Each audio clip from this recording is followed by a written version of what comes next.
یہ کوئی ایک بار کا واقعہ نہیں تھا، اللہ کا پیغام انسانوں تک پہنچانا، اور اس کے لیے چنا گیا۔ پروفٹ محمد صلی اللہ علیہ وسلم، نبی صلی اللہ علیہ وسلم اکثر مکہ کے پاس ایک گپھا، غار ہرا میں جاتے تھے۔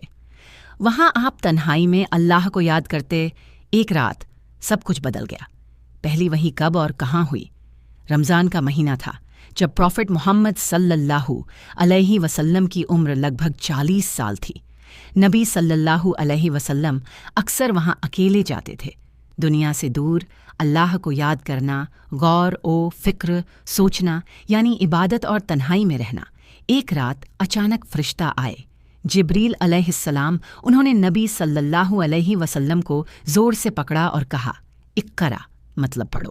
نبی صلی اللہ علیہ وسلم کا جواب، نبی صلی اللہ علیہ وسلم نے فرمایا، میں پڑھ نہیں سکتا، کیونکہ آپ پڑھنا لکھنا نہیں جانتے تھے۔ یہ 3 بار ہوا۔ جبریل علیہ السلام نے 3 بار پکڑا، ہر بار کہا اقرا۔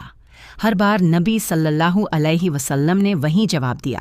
تیسری بار کے بعد جبریل علیہ السلام نے کہا، پڑھو اپنے رب کے نام سے جس نے پیدا کیا۔ یہی تھی پہلی وحی، یہیں سے شروع ہوا قرآن کا نازل ہونا۔ اس کے بعد نبی صلی اللہ علیہ وسلم بہت گھبرا گئے، ڈر کے ساتھ گفا سے نیچے اترے، جلدی جلدی گھر پہنچے۔ آپ صلی اللہ علیہ وسلم نے اپنی پتنی خدیجہ رضی اللہ عنہ سے کہا، مجھے چادر اوڑھا دو، مجھے چادر اوڑھا دو، جملونی جملونی۔ وہ کانپ رہے تھے۔ خدیجہ رضی اللہ عنہ نے جواب دیا، انہوں نے کہا، اللہ کی قسم، اللہ آپ کو کبھی رسوا نہیں کرے گا۔ آپ سچ بولتے ہیں، رشتے نبھاتے ہیں، غریبوں کی مدد کرتے ہیں۔ یعنی انہوں نے نبی صلی اللہ علیہ وسلم کو ہمت دی۔ یہیں سے شروع ہوا قرآن کا نازل ہونا۔ اس کے بعد کئی سالوں تک پیغام کبھی جبریل علیہ السلام سیدھے آتے، کبھی آواز یعنی وحی سنائی دیتی، اور نبی صلی اللہ علیہ وسلم اسے لوگوں تک پہنچاتے۔ اے نبی، آپ کہہ دیجئے۔ ایسی بہت سی آیتیں ہیں جہاں اللہ سیدھا حکم دیتا ہے۔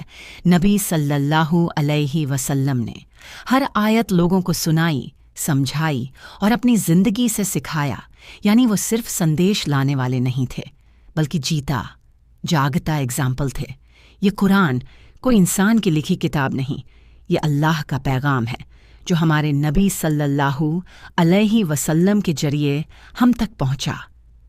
اگر ہم سچ میں نبی صلی اللہ علیہ وسلم سے محبت کرتے ہیں تو ہمیں اس پیغام کو بھی اپنانا ہوگا جو وہ ہمارے لیے لے کر